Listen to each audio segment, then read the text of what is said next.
going down, man? It's Donnie Houston Podcast. I am Donnie Houston. Check it out, man. We got a very special guest today, man. Real special guest, man. One of my big homies, man. OG in the game. Been around for a long time. Put it down in the music industry, you know what I'm saying? Promoting records. Some of the, man, just power moves behind the scenes, man. If you a DJ, then, you know, you got to know about on the level promotions. You know what I'm saying? Lump, what's going down, man? Man, I'm blessed, man. First off, man, I don't take anything lightly. I've been doing this for a very long time, since professionally on paper, registered down off of Gulfton and Chimney Rock at the tax office since 1994 when I graduated from college. So, and I've only did an interview when Screw died, the day that he died, with T. Gray. I did a small podcast with the homie Tyrone he from the city, from Dana. His brother plays ball. But I've been waiting on this one because you're a student. You know, I respect how you done it.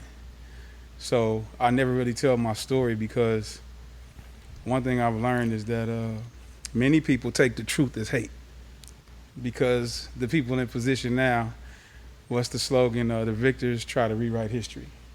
One thing about history, it's an absolute truth. You can try to hide it. You can't put money to it. You can't throw money at it. It stands on its own. And everything that I tell you today will be the absolute 100% truth. It won't be embellished. And I know that that's what you look for in your podcast. I've been looking for it. So I'm humbled, to say the least. I'm humbled because you asked me. And the first time we tried, it didn't work because something happened to me. But even in that, the creator saw fit to make it happen today. So It's all gravy, baby. I'm glad to be here. Well, man, it's an honor to have you here, man. You know what I mean? Man, what's going down? What's new, man? Man, on the level of promotions, I can try to run from it, but it's like being in a circular situation. You run right back into it. I stepped away because I've always loved music. I've always loved the game when I understood the part that I was good at. I love music first and foremost, and the business of music is two different things, but I fell out of like with it. I just didn't like it, but I've always loved it. And sometimes people think when they see you do it, they love it because of what it brings. I love it because I love to see nothing go to something, and I like to be a part of the creative end of it. So for me, I don't like what it brings. I just actually like the music, the business of the music. But when I fell out of love with it, when I fell out of like with it, excuse me, it just got to the point to where I was working records and I wasn't listening to music. You know, I worked it as a record. Troy Marshall, one of my mentors in this game, he said to me, Lump, they don't pay us to like records, they pay us to work records. And when I took that attitude, because it was a numbers game at that point, I stopped liking it. So I had to step away. And then I put money over God. Instead of letting God be my everything, I let money be my God, and he knocked it out of my hands. So, you know, one thing about me, I own it. Yeah. Now, that's one thing I always appreciate. Even on Facebook, man, you're always extremely transparent. You know what I mean? Never shy away from giving it up to God. You know what I mean? Because, not at all. I mean, as Christian men, we can have this conversation. Yeah, you got to be a believer. You know, I think sometimes people use the term Christian lightly, but to be Christ-like, coming from a Black Baptist church, and I still ascribe to being a Baptist, that means an outward expression for an inward change. Most people, you ask them why they're Baptist, it's because their mom and their grandmama was Baptist. It's because they've only had one perspective their whole life. But after, you know, going to seminary, doing what I did, even while I was still in the business, I had my internal struggles. But what I told God was, I didn't make a promise to God, I made a vow to him. I said, Lord, if you ever allow me to go back on your terms, I'll be totally transparent with people. The reason why we like 8 Mile so much, the movie, is because Eminem, he was totally transparent. And people gravitate to people who they can identify wanting to be.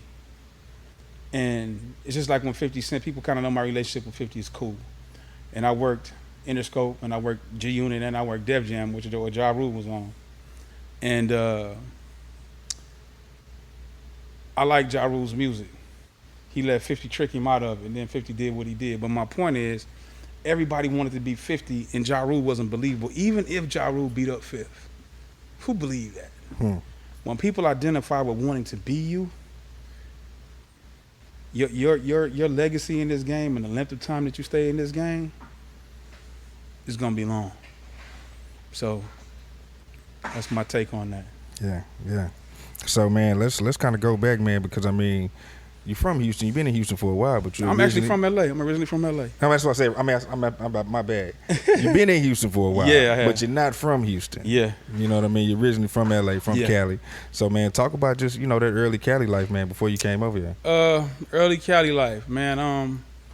I had two single parents, two single people who were parents. One was 15, my mom was 15, and my dad was 17.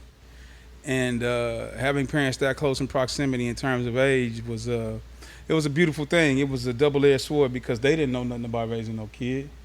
But what happened was I had great-grandparents on both sides, well-to-do. My dad's parents, the Lumpkins, they were from Palestine, Texas. My mom's people were from Vicksburg, Mississippi. They all migrated west because that's where the jobs were during that time frame with that era. And I'll be honest with you, my grandparents, I never knew that we were poor. Actually, my grandparents weren't poor. They were landowners. They got it. Even though we stayed on the east side in L.A., which was rough, but even back then, it wasn't as rough as it is now. But it began to transition in the 70s, actually the 60s. And then I was born in 1970. I'm not scared. Like most people try to hide their age. I'm proud to be 50 years old. Hey, man, it's a blessing to be, even at this age, man. I got friends of mine who ain't lived to see this age, man. And I'm in my 30s, you know what I mean? Look here, like Richard Pryor used to have a joke. Some of y'all woke up dead this morning. Facts. but man, what happened was in L.A., if you are associated, they always talk about association brings about affiliation. And my partner, Daryl Ford, and his dad, Donald Ford, they were one house away from each other in L.A., and they moved across the street. So, of course, by my dad and Donald being tight on 41st and Central, Daryl stayed across the street on 41st. My grandma stayed at 1158 East 41st Street. Daryl stayed directly about 3 houses over to the left across the street. We were friends. His dad and my dad were friends from the dirt. He and I don't remember not knowing Daryl. So Daryl was affiliated with the cats in the neighborhood. His uncle Kenny Rat, who just came home after doing 30, he literally went to jail in 1988 and came home 2 years ago. You hear me? So, yeah, 30 Kenny Rat did 30 and changed his life. But being around cats like Kenny Rat, being around cats like Fat Daddy, being around cats like Fat Charles in the hood in L.A., I grew up in the neighborhood. It's funny, I stayed on 36th right off of Avalon, and my grandma stayed on 41st and Central, which is up Santa Barbara, which is now Martin Luther King. Make a right on Central, make a left on 41st. I'm right there, so I could walk. But just in where I grew up at on 36, my mama's house, it was Bloods. It was the Twyman brothers, 36, 37, 38. Then I go to my grandmother's every day because Wadsworth, which was the elementary, was right down the street. It's nothing but Crips over there. So, of course, if I'm associating with Crips, I'm going to be affiliated with Crips. A lot of cats got killed on affiliation in L.A. during that time. That's when gang banging was active. It wasn't dudes dressing up in red because they see a lot of cats do it. To respect to those who hold to the code, but I'll say that's maybe 1%. I don't glorify gang banging in any way anymore. If I can't use my experience to help brothers to see what it really started and what it really meant, the spirit of it, to get to a point where we could protect our hoods and take care of single families and feed, it's just what it was. But I was affiliated, so of course, it'll come full circle. I had a homeboy named Charles Temple. He stayed on 42nd. He's who the world knows as Big Boy Records. Big Boy Records. Yeah. Mystikal, Black Menace, Partners in Crime. I ain't know he was from L.A. He's not. He's from New Orleans. He moved to L.A. in 1977. I saw a dude first time in my life with a gold teeth, and he had a jerry curl with a shag. And people from New Orleans talk like with a question. And they would say, "Hey, you going to the store?" "Yeah." "Dude, you just said we was going to the store. Why you saying yeah?" So they had the funny accent. And I asked the lady who raised me, Miss Garcia, because again, my mom was 15. What language are they talking? Like, I'm from LA, I'm talking foreign. It's really foreign. But his brother, Chuck, Harry O, and then Charles, we call him Youngster. Eric, we call him Youngster. He's from Fort Deuce as well. They was right there. We went to the church. Miss Garcia's steps were her steps. Her house went the long way. Third Baptist was on the corner. She was the mother of the church, so I literally used to jump from her steps to the back steps of the church, and my Sunday school class for the youngsters was in the back of the church. But again, Daryl on 41st. The church is right here in the middle. Go down Naomi. 42nd is right there. I hung around legends. I hung around Jerry Henderson, a.k.a. Mr. J, who was originator of Photos Gangsta Crip. His brother, twin, Terry Henderson, Dirt. I saw Dirt get off on some Pyrus in the neighborhood when it was 84. It was the year that the Olympics came to L.A. And I was just enthralled with the ism. I was already emulating it with Pimp Style Hustlers. With Daryl, I would go home in the summer, so I catch up everything that I missed 9 months. I would come back and do this, but what happened was I started getting too comfortable. Got caught with a switchblade at school. SA kind of tried to jam me up, hit me in the face with a belt.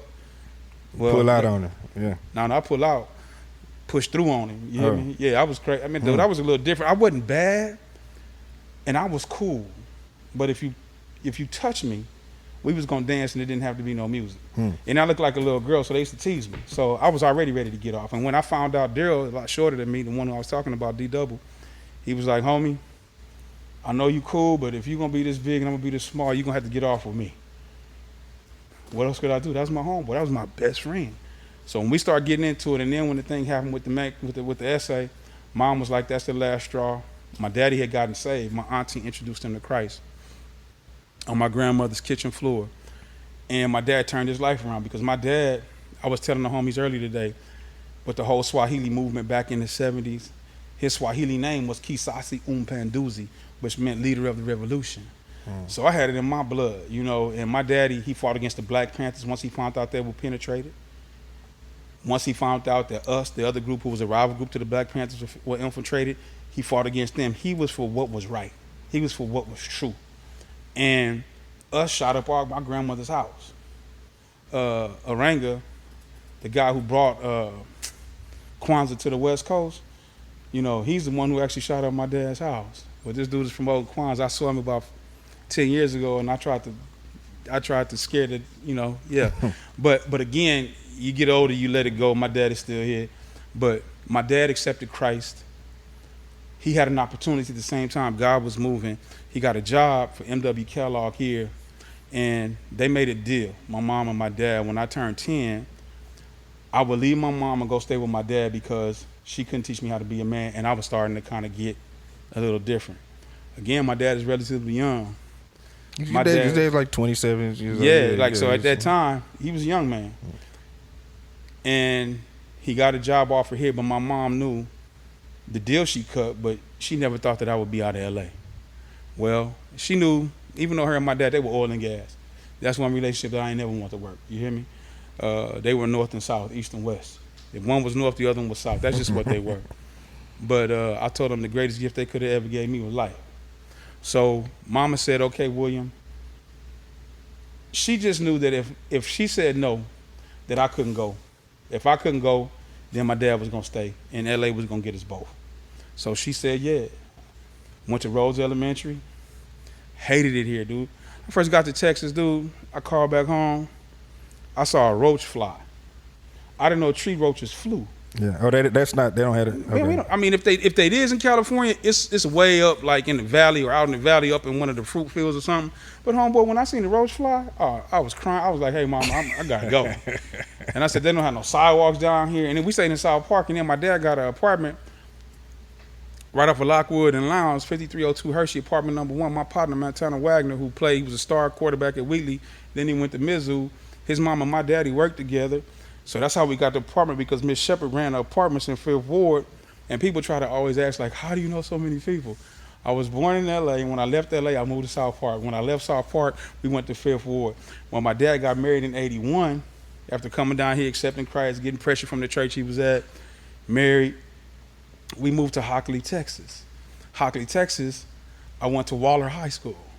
I went to Waller Middle School, Waller Junior High, and then Waller High.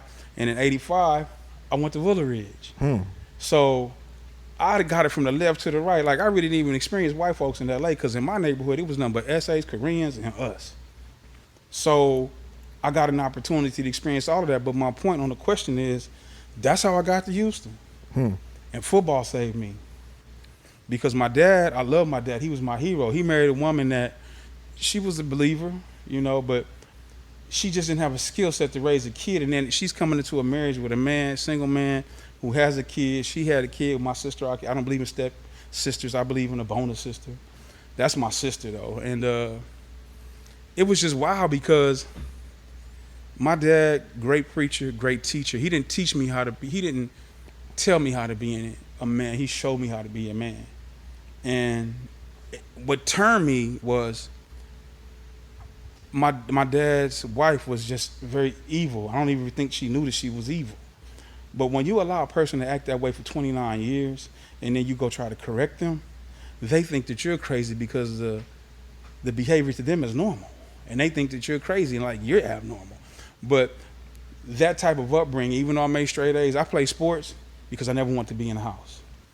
There used to be a Burger King on Hillcroft in Maine right down the street. And now it's a tax office. And I used to run that Burger King at 15 years old. It's a matter of record. I had keys to the store, open and close. Ron Gibson used to own it. It was a franchisee. And man, that's how I got a chance to know people when I first got here. Worked there, lied on the application, told them I was 15. Because you get work when you was 15. You didn't have to be 16, but I was 14. But I was taller. I wasn't always as big. But You get away with it. Yeah, I get away with it. But what happened was, being here, being mad at my dad, never really wanting to call my mom, too much confusion, I internalized a lot. So when I got back to LA for them 3 months, I became the best drug dealer, the best gangbanger, the best hustler, and I was quiet too. I really didn't talk a lot unless I was around good people. Daryl was still there, D-Double, Chuck was there, Big Boy, and Chuck started making so much money in LA, he went back to New Orleans. They called them the California boys when they got back to New Orleans. Anybody from Louisiana, they tell you this, and they ran it. Mr. J ran it. That's what it was. It was my big homies, you know. And Chuck stumbled upon music. Got Mystikal. Well, it was Chuck, Charles Temple, Leroy Edwards, which is Precise, who was married to one of the Ghetto twins, Trimethea. Well, I forgot if it's Trimethea or Tanya. I forgot. But Leroy Edwards he's the music behind Big Boy. So people used to always think that Mystikal was the one who kept Big Boy Records, but he wasn't. It was partners in crime with that one record, Pumped. See, and this is the thing, and we kind of, I don't want. Let's not talk about Big Boy yet, because I got a lot to talk about Big Boy. Because I just recently found out just how big they really were in that whole. See, they talk about Cash Money No Limit, and I don't work for all three. Yeah. You can't talk about Cash Money No Limit without Big Boy. Yeah, I just recently found this out maybe 6-7 months ago. But yeah, we're gonna talk about it. Okay, so you in LA. Yep. You go back there. You say you out there. You hustling. You hitting. I was doing my thing, man, in LA a little bit. I was never on no corner. That wasn't my thing. I always knew if I was gonna go to jail for something wrong, I wasn't going to jail for no rocks. Yeah. I was going to jail for something else. If I was gonna get that time, and then in LA, people forget like everything you see on Snowfall is so true to life. It's scary because John Singleton grew up in the hood. I just knew that I wanted some money.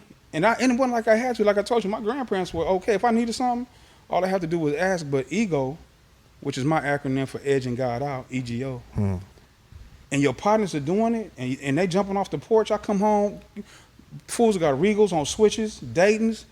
I want some of that. Yeah. But what? Yeah. My homeboy had a Suzuki Sidekick with 2 tops on it, 5 Dayton's on it. Going to Crenshaw on Sunday nights. My cousin in his IROC with sounds in the IROC club. First he started off in the Volkswagen club. That's why I always had my bug. People to tell you it on the level down the street. I had a bug. I had a purple bug, lured on center lines, bumps. I was doing my thing, but El Camino, 91 Suburban, that was me because I was an LA dude. But in LA, doing all that dirt in the summer, I never let it pass my address though. It never went to my front porch, as bad as it was. But Daryl's cousin, I used to date her name was Tyra. We were on the telephone one night, and Kenny, right, the one I told you did 30 years, he had did something to somebody, man. And they came by Daryl's house, and I was on the porch, and Pat, who was Daryl's mom, she was sitting out there, and he was like, hey, y'all seen Kenny Rat? And Pat, she's a G. She was just like, no, and if you seen, tell him he need to give me my money back. And he was like, oh, okay. It's like that. She was like, yeah, tell him I need my money back. Well, that night, me, Daryl, and Tyra was on the telephone talking. And all of a sudden, I hear is bow, bow, bow. They busting at the house. Daryl is sitting in the front, sitting in the chair with an arm on it like yours, like that, in a cut. The front door's right there. They shoot. Had my homie been leaned up. They would have shot him. They'd paralyzed him. Because the bullet went through this arm and went through that arm, and then it went through every room in the house. It was a 308. Damn. That happened, and Tyra said, go back to Texas, because that was my girlfriend. She said, they only love you down here because you're not scared to shoot and you're not scared to fight. LA is going to kill you. You and Daryl together is going to be different. If you love me, go to Texas. Because I was like, I hated it here. You know, my dad married, his wife wasn't really that cool. And again, no fault to her. Like, I don't want to dirty mack her. It's just that she just didn't have a skill set, you know? And then she did make a choice, but she just really didn't have a skill set. Man, I hated it here. And that's when I started falling in love with my music. My mom, avid listener, Fisher components at the house. I'm listening to Angela Bofield. I'm listening to Donnie Hathaway. I'm listening to Stephanie Mills. All the good shit. I'm listening to Willie Hutch. I'm listening to Curtis Mayfield, Isaac Hayes, Barry White. Even though he's from Galveston, he stayed down the street from us on 21st. No shit. My daddy used to date Tina, his niece. All these are facts. So it's like I was surrounded by music even though I really didn't know. And then I heard Batarang. Well, then I take that back. My first record from the hood was Egyptian Lover. What is a DJ? And Egypt was on the other side. It was a flip. My first record that I ever bought at USC at the record store was, my very first record that I bought was Lottie Dottie. And the show was on the flip side of that. I bought that. And then I met Houdini at Big Boy Records on the west side, right behind the Crenshaw Shopping Center. They had it was Big Ben. They had a big old record store. And that Big Ben, it was wild. They used to have a big 20 by 20 like signage, and it would be the album covers they would be painted on. So I got a chance to see Houdini, and I thought Grandmaster D was the hardest dude in the world because he was spinning and he had them little Sony headphones on, them little bitty Walkman headphones. Grandmaster D was a beast. And then coming to find out Clyde Brazil, was a roadie for Houdini, and he's doing my graphic artist. He was the first one to do my logo for On the Level. When I started managing BAM, that was my intro to the music business. But I saw Houdini. I fell in love with hip hop. Then we had K-Day. We had the first hip hop station. Yeah. So Greg Mack, the Mac Attack, he used to come on the air mimicking Magic. This is Magic Johnson. Like he used to do all of that. Like, and then he did with the Bobby Jimmy. We Like Ugly Women. Look at all these roaches. And then Easy E. So it's like everybody knew Easy. Easy was the first person I seen in the dually. I didn't know what a dually was. I seen this little bitty dude with a jerry curl on Crenshaw one night, big old black duty with an air scoop on the top, double wheels on the back. He had lights all around it. And bro, I didn't know who this dude was, but it was just like, these are the cats who had all the bread. These are the cats who respected in the street. And he's affiliated. Easy wasn't no punk. One thing I like about NWA movie, they kind of portrayed him kind of weak with that. Easy was far from a punk, homie. I didn't know Easy directly, but I knew his people. No, that's the part in the movie to where they kind of doctored that one up. But it's Hollywood, so you can't trip. But seeing all of that, experiencing all that, having all of that anger, in one way it hurt me, but in one way it helped make me become the man that I was. Like I told you, I used to kind of get teased because I was an only child. I looked like a little girl, I looked like a cute little girl, But my homies, they tough for me because you got to think after I came down here in 80, and in 81 my dad got married that next year, and so I was angry because my dad and I were getting to be cool. I called my dad William until he was 10, until I was 10, and he was like, man, why don't you call me Dad? I was like, when you start acting like Dad, I'll start calling you Dad, and that kind of expedited him bringing me to Houston. But he showed me how to be a man, and we haven't always seen eye to eye. But I'll tell you this, when I graduated from U of H and I told him that I was going to do promotions, I got my degree in hotel and restaurant management and sociology with a minor in African American studies. And I told my dad what I wanted to do. He was like, man, my only regret is I don't have no money to give you, but I believe in you. That was enough for me. My homeboy, Floyd Clark, who brought me into the music business. Floyd Clark is a South Park, he's a Texas legend, he's a South legend. Mr. R.U. Game from back in the day with the Regal. Mr. Surround by Sound, the first dude to put an actuator on the trunk. And Lincoln came by the shop. They stole his idea and made the door open up because of it. I was into cars in L.A. I'm 18 years old, 1988. I meet Floyd. I keep going around the shop, Surround by Sound. I see the music. I'm impressed. I went to the shop every day until he finally came out of the back and was like, man, who are you? And I was like, man, I'm a college student. I got an idea to do a car show. We did the first car show. I showed the box at 18 years old how to do their first car show. And there's a dude named Clint Works who used to work there, and Chunky D, who was Deron Sams, who was a KTSU legend with Lester Sir-Pace and Walter D. He knew my dad. But what happened was I showed the box how to do the first car show. But prior to that, Chunky introduced me to somebody who wound up being the best meet of my life. Me showing them how to do car shows, me being around the music. Now, mind you, they making so much money off car shows now, it's crazy. Well, what happened was the dude tried to come back and talk crazy to me. I guess he thought my proper English and, you know, me being cool with him, he forgot that I was from LA and I was a little different. So he ran me hot because he tried to sell me a booth after I showed him how to do it, how to get the booths. Because we did the show at the first one was at U of H. And I had Big Mello on the back of Lynn's record truck. That was my stage. Scarface came in his drop top Benz with the Sonys in it. Him and Quincy, Q-Dog, legend, Floyd's first cousin. Quincy, Quanell X, and Quentin, which is Toast, brothers, Floyd's first cousins. Quanell X, Quentin, Quincy, their mothers were sisters, but the dude who raised me, Floyd Clark, he owns Surround by Sound. That's Mr. R.U. Gang. He's the one who had Scarface before anybody, before Troy. Axe Face.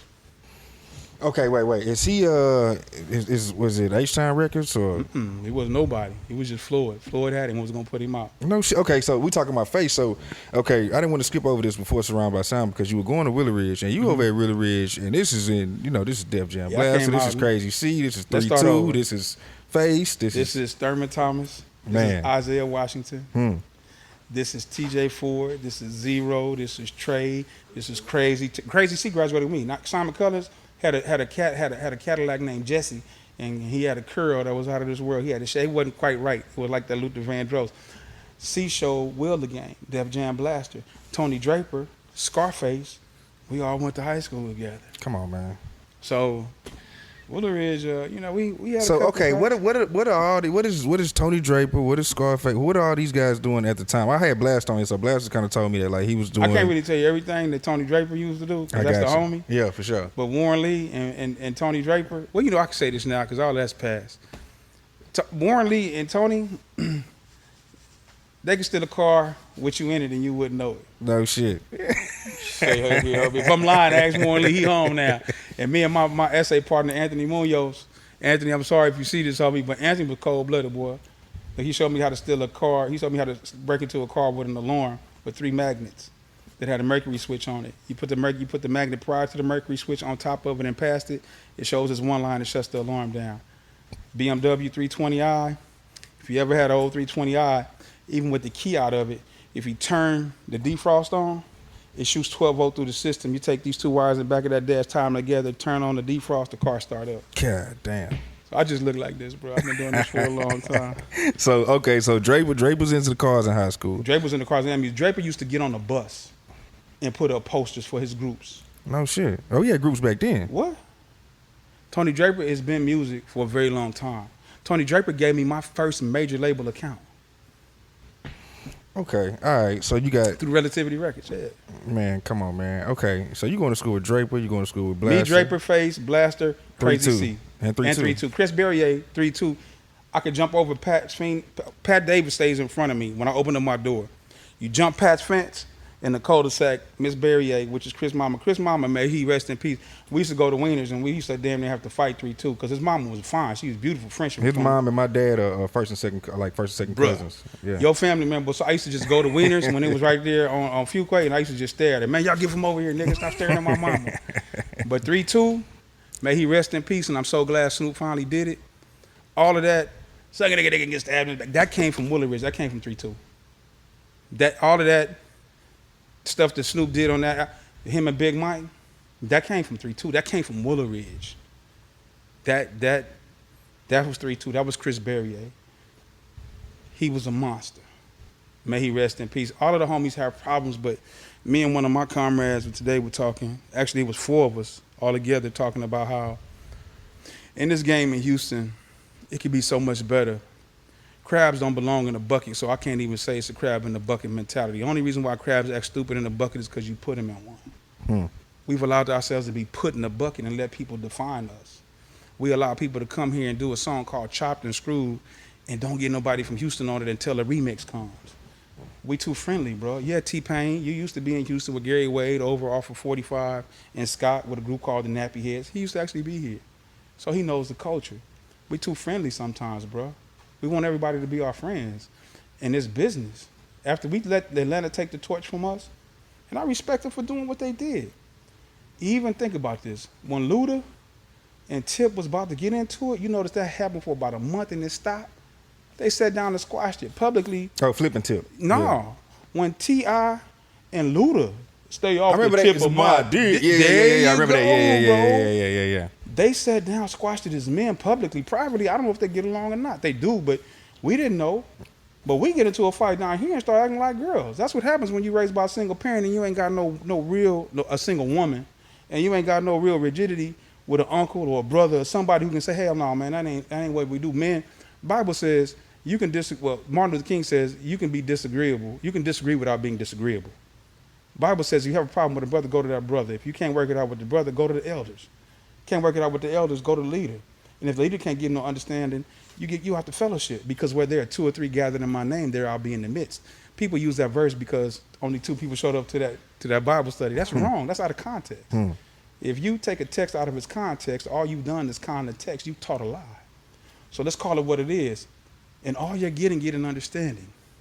2008, when Slim and ESG were at it, I put them on stage at the Tunnel. I'm about getting it right, not about fighting.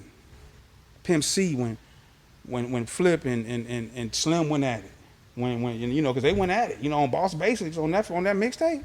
Shit, man, Slim is at his best when he talking, like when he on somebody's neck. You hear me? Yeah. You heard how he did Lil Mario on them. And Lil Mario's the homie from the left side, but they squashed it. When somebody on him, it's just like, I'm so glad Rick Ross and Slim didn't finally go to where I thought they could have went. Bro, we got to get to the money, man. The pettiness. Man, look here, excuse me, but our clear friends, our Caucasian friends, they get at it every day. They go get that business. They go get the bag, man. Get out your emotions, man. Go get the money, bro. In my failures, I learned so much more than I did in my successes. People give me credit with on the level of promotions when I started and all of that. I was hot because I had high records. I just had great relationships. And with those great relationships, I was able to be honest with cats and tell, hey, man, this record ain't that hot, but I got another one coming. And if you want the record first, this is before the digital media, hey, look, homie, give me some love. Man Green taught me something.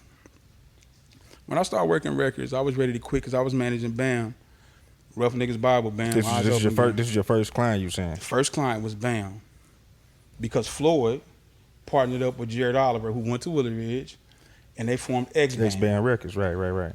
They couldn't do exclusion in Texas if the company is the company and the management. So I was the outside force, because by this time Floyd had raised me. We had done a couple of car shows.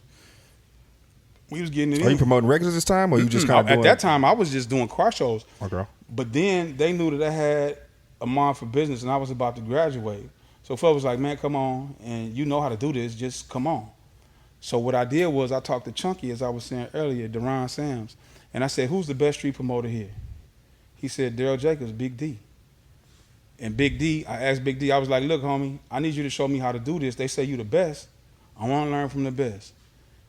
Fly, big dude, Jamaica. He had 3 bras with him. It's a line wrapped around the corner. He goes to the door, don't nobody touch him. D was a big dude back there too, bro. He had 3 bad ones with him, you hear me? And he walked into the club. He was like, come on. I hopped out and I'm walking in. I'm just like, okay, I'm impressed. I'm an LA dude. Yeah, I was kind of transitioning out the game because it was 94. I was 24 at the time. I wasn't active, but I was respected. After a while you realize it. I'm gonna tell you what made me stop. My daddy told me something a long time ago. He said, when you're doing wrong, son, when you develop a conscience, stop doing it, because your conscience is gonna get you killed or it's gonna get you locked up. Walk away. And when Magic Johnson, 91 I believe it was, said that he had AIDS, my whole life changed. See, back then you get an AIDS test, you had to wait damn near 7 to 14 days to get results back. And I made a lot of questionable choices in my days. I was still in the streets, So you start thinking about, like Eddie Murphy said, every questionable piece. You start thinking about every wrong turn you made in your life. And you start realizing that cats was Bloods because they was raised on the west side. I was a Crip because I was raised on the east side. It wasn't like I was in no blood neighborhood. Like I told you, the cats around the corner from on my street and the other 3 streets connected to mine, they were Bloods. But we grew up together. I know their mama, I know their grandmama. But I was over there at my grandmother's house because I ain't like it on my side because the kids was a little bit older on my street. I was over there with Daryl and my grandmother. Bro, I was affiliated. So Fodos is what it was. You know, cats now have an option. In my hood back in the Gap, it's a different type of thing over there. Right. And you did what you had to do, and there was consequences and repercussions. Now, it's about like matching clothes. It's flipped. It was popular to be a Crip back then. It wasn't popular to be no Blood. Now it's popular to be a Blood. It's not popular to be no Crip right now. But my thing is, if it's eluding you, I used to tell the homies all the time, homie, if you keep getting caught and going to jail, you're not a good criminal. Go get a job, dude, or get a hustle, get a trade. I ain't never been to jail, Donnie, for a traffic ticket. I ain't never told on nobody. I tell people all the time, my beacon score on these streets is 1,000. It's 1,000. Ask any of them. Even the cats who I had disagreements with, like that High C disagreement. But I love Craig. That's my dog. What's the High C? What happened with High C? So, me and Nikki broke up. Let me rewind that. A lot of cats, and I'm going to address this for one time and one time only. Screw and Nikki were a couple. Screw was my partner. July 20th, his birthday, mine is the 21st. Screw and Nikki used to be together. They were boyfriend and girlfriend. Yeah. They weren't when he died. Screw was still my partner. Nikki helped Screw grow his business. That's what people forget. She contributed a lot to him keeping his stuff together. When I met Screw, he was your size. When Screw died, he was my size on your frame. 6 cardiac arrests the last 7 years of his life. Yeah. My point to you is, Nikki helped me grow my business. And some of the cats from the clique, she put Pampers on their kids, babysat their kids, did all of that. But when Screw died, none of them came and said, here. I was transitioning in my office. I needed help. Nikki, can you help me? Because I knew she had a business mind. And when you say here, you mean here's some bread, let me help you. Here, you run my office. Yeah. I'm going to pay you every week. I paid Nikki to do everything No, before I'm saying, you were saying everybody else, the one she had changed the pamper, they kind of left her hand. Well, she was kind of left. Like, she didn't need nothing because Screw was there. Screw, look, man, at that one car show me and Screw did, The Legend of Us Making Money, I said, Screw, this is the $10,000. No, this is $27,000 off of mixtapes at the car show. I got a picture of it. Nikki had a Gucci canopy purse that was about this big. My clothes are still hanging up. This is all in the picture. This is documented. My head is down and his head is down. We count money. Screw had a dolly. He got there late. They barely let him in. He had tapes on his cart. I said, Screw, get your black and whites because don't nobody know how you look and we need to make a banner. He said, yeah, because I'm going to open up my shop and I need people to know where it is. So he had the address to the original Screwed Up Records and Tapes right there. It's a blue banner with white letters, the same font that's on the album cover with Russ. So I said, yeah, make the banner and I'm going to put your banner next to mine. I'm going to put your booth next to mine. I said, every time they buy a tape from you, I'm going to give them CDs. I'm going to give them all my promotional items. Learned a valuable lesson. I never give nothing free at a car show. I make people at least pay $1. If you pay for something, you invest in it, you're gonna actually... You hold on to it. Well, not only that, and that's what made me go do my own level bags, those yellow bags with my face on it, with this face on it, my logo, before Jermaine Dupri, before Rick Ross, documented too. I knew that I would be there when I wasn't. I was in the branding before I knew what the term was. So we did that. People were coming up to Screw, passing them $100, just give me 10 tapes. This happened. I couldn't change. I mean, we made so much money that day. And me and my slick self, I give up the game now because I don't want nobody else to do it. The essays used to come and they'd be squabbling at the car shows. Like it was not, they used to clear car shows out. So what I would do was I would get in my ice chest and I would take my straps and I put them in Ziploc bags. Then I fill it up with ice because you could take ice in there back in the day. You could take your own igloo. So I have all my straps in Ziplocs, the ones with the zippers that literally seal, and have all my straps in there and my straps would be on me inside the car show. That's how I did it, you know. You learn to move like that. Yeah, essays at that trip and I got to be ready. Bruh. Yeah. Bruh. And I can say it and I can give up game too. When Mystikal came to the car show, because that was my first big record, that was my first hit, We did the boxcar show, and my partner Ken Furch and Big Stan, man, they was cool with Bird. Fred Roberts, a.k.a. Bird, the once crazy horse who ran G5. Bird is from Harlem 30 Crip. That's the same set that Omarion's daddy is from. I'll show you a picture of me, Bird, Omarion's dad, his uncle, and what is his uncle's name? Flim Flam, Big Tone, all these dudes from Harlem 30. These are my homies. My homeboy Rick Rock was there. My homeboy Kerry Bear, who helped me run the office. May he rest in peace. He died 2 years ago of cancer, and I just buried his mom 2 months ago from complications of COVID. We were all there, man. Like, it was a different time for me. You know what I'm saying? It was a different time, and I got so many fond memories. But getting back to this Nicki thing, it was a lot of whispering, and I quieted it. You know me, I'm direct. You know, people get mad at me because I do tell the truth. I'm okay with that. I can live with the truth. Is one of the few absolutes we have left. Money, power, respect, title, position, all fall the truth. I'm okay with that. But our friendship turned into a relationship. We changed ships, you know. And what wound up happening was when we broke up after 10 years or whatever it was, people started, I just stepped away from the game. I got tired. I fell out of love with it. And somebody got on, Twitter. They had a dummy account. I totally walked away from the business. I stopped listening to music, man. I listened to the 610 Sports Radio. That's how bad it was for me. And somebody got on there and started talking. Nobody knew who this person was. They would just come on, but everybody was following this person on Twitter. It was crazy as hell. I didn't know who it was. Somebody had to hit me to it. And they were saying things that only a few people could know. So they just thought it was me because I was the one who wasn't on the scene. Now, mind you, me and High C, I made posters for him to present to Jay at Rap Live because I created a plaque for him. That was my dog. I wanted to see him make it. I introduced him to, when I brought Lil Jon and Lil Scrappy to TSU and David Banner, High C said, man, I seen him getting it. You can't hate on him and Quay. They was getting it. A lot of people did. They made some mistakes, so did I. But they was grinders. They was dogs. So I helped them. So when it happened and everybody pointed towards me, I was like, y'all know my character. First of all, I didn't come in here off no nerd backpack college stuff. You know, you got people like Paul Shepard who can talk about my background. You got people like Jared Oliver who can talk about my background. And ain't nothing friendly about me but my friends. And they kept saying it was me. I said, what, me? And Nicki didn't feed in. Nicki fed into it. She was hot at the time. She was pissed off. Well, I mean, but she knew it wasn't me. They was just saying all kind of nasty. They were saying stuff about High C. They were saying stuff about a lot of people in the city. This person would come on there and they was shooting shots, man. And I ain't gonna lie, High C was about to get married. Man, they was there, man. They tried to throw a monkey wrench in that boy stuff. Now, mind you got to remember, me, High C, Umeme, and Nate, we should do a week-long birthday celebration before everybody did it.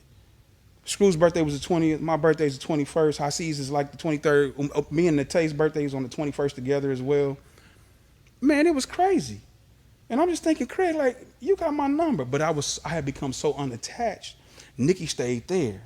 I didn't want to do promotions no more because they had watered it down. And then I wasn't making no money. You got to think.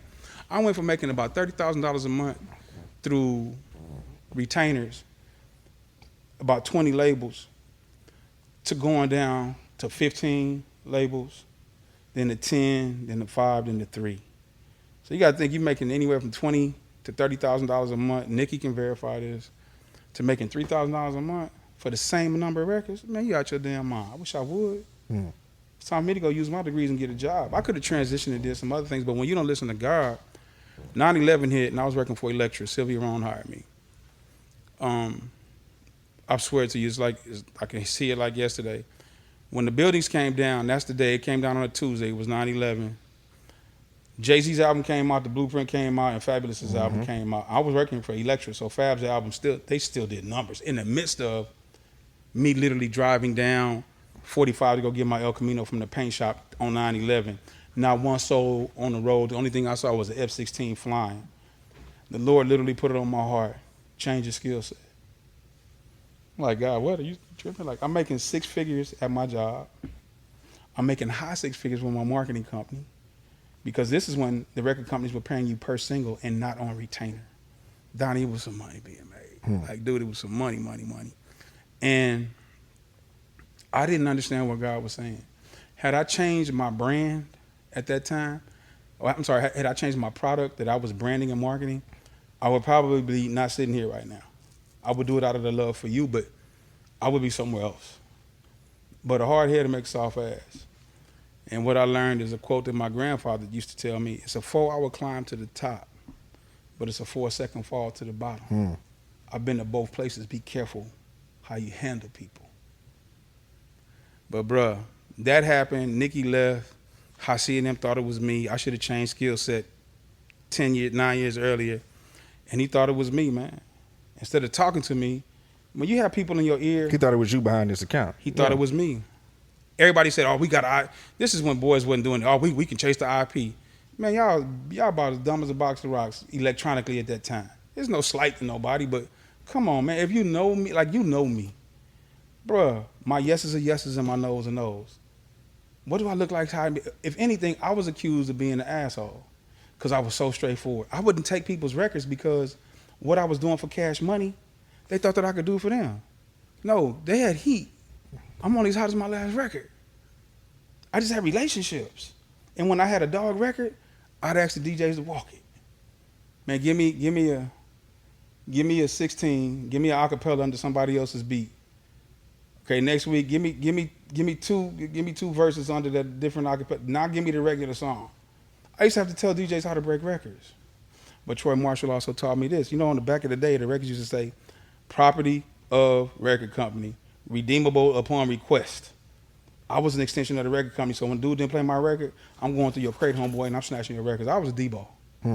Because Mean Green taught me, which I forgot to say, finish it. Mean Green shared something with me.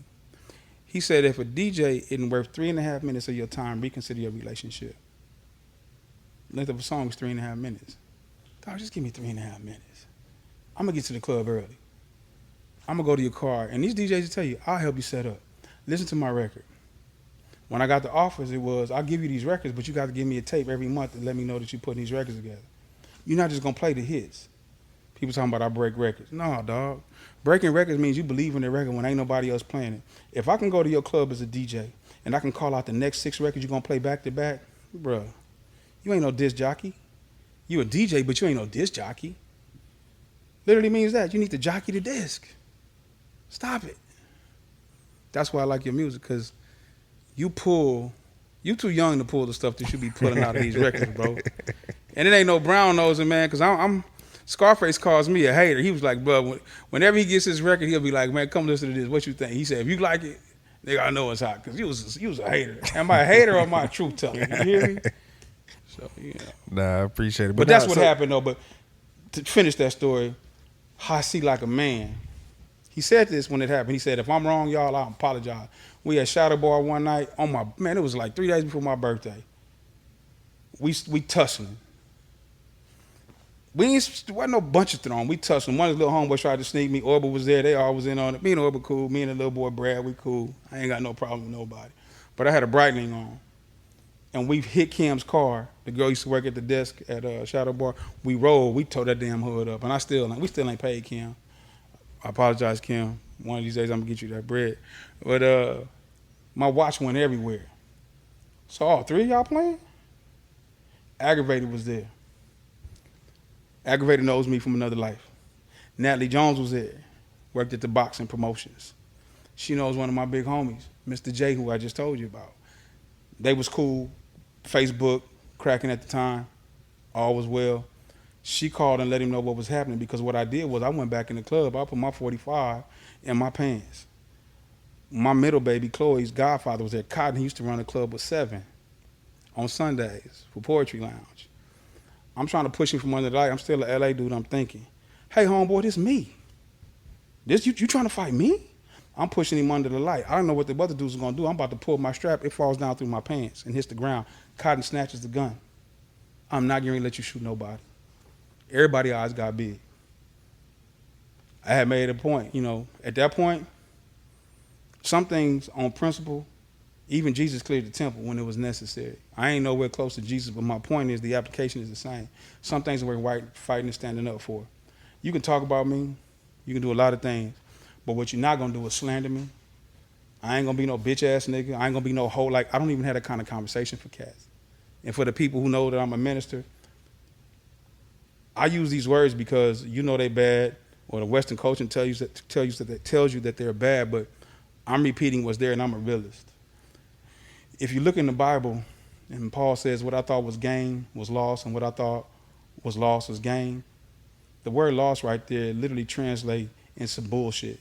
Like it literally does when you look at the Greek lexicon. And can't no preacher tell me no different, because that's what it means. But my point is to make emphasis. I don't use those words with men. I don't use those words with women. I hate when women refer to each other, but this is just a matter of context of what I'm saying, because I'm not a hypocrite. I'm not a double-minded man. But when that gun dropped, my baby sister was in the club. She told my dad, of course. My dad comes in my house the next morning. He knows me. I'm his son. Hey, man, Orient, can this pass? Was any punches thrown? You broke a watch, that's material. Can it pass? Because I already know what you're going to do. I mentioned Natalie because Natalie called Mr. J, my big homie, the one who helped start 4 Deuce. Hey, homeboy, we coming. Get the ones with no numbers. We coming. Then Daryl calls me, the same Daryl Ford, who's my daddy's son's, my best friend. He said, say, homie, I know you pissed off right now. He said, sometimes the best solution to a bad situation is a good funeral. He said, but it's hard to take advice from one killer to another, especially when you're mad. He said, this ism, it's in you, homeboy, it's not on you. Call me in 2 hours, because if not, when we come, we came. Mr. J got on the telephone with me again as a matter of reference. He said, the boy, the DJ from Dallas, the other boy, his partner that's from Dallas, and the other boy who's the graphic artist whose mom and them got the t-shirt shop, we getting everybody. And that's when I realized I had to swallow that. Because, see, they was coming. Ain't no in-between with my homies. It's all for own. They love me. I got away from LA. I got away from the streets. I told you I ain't never been to jail. This is music. It should never be this. It should never be this. I love Craig. Me and Orbit is straight cool. I don't know that little boy who got involved in that. But my point was, that was God's way of saying, I told you about this business. You wouldn't. I'm gonna make you hate what you loved. Because you're selfish, and money has become your God. And I'm God. I own all of this. You don't know what tomorrow holds, but I hold tomorrow. I had to walk away. God said he doesn't give us a spirit of fear, one of power, love, and a sound mind. I ain't never been scared of nothing but snakes and electricity. And I can shoot snakes, but electricity I don't play with. But when it comes to God, when he says no, no means no, yes means yes. And when you don't pay attention, you got to pay somebody. So I had to walk away. But look at what happened 7 years later. Me and Hossie go to Papa Do's on West Harmon. We film it. Internet goes crazy. Love that boy. Orbit is one of the most talented graphic artists in the world. Sometimes when you get money, you ain't never had nothing before, and you come into money. I've seen it happen. When money becomes your God, you lose focus. And what happens is this. As a believer, if God isn't first, he can't be second. To say that God is second is to say that God's not important. To say that God's not important, that means he can't be number one. If God ain't number one, he can't be nothing in your life. But ain't no in between with God. I went into a hell of a depression. Once you become depressed, you become deceived. Once you become deceived, as a believer, what you're saying is that God isn't first. And like I just said, when God ain't first, he damn sure can't be second. So I had to walk away. I had to drop what I loved because I gave him more attention than I gave the Creator. And God has given me a gift to preach and teach. That should be paramount. And it's not about what I say to people. It's about how I live my life. And even though I thought that I was doing the right thing, I wasn't giving God his due. I was tipping God.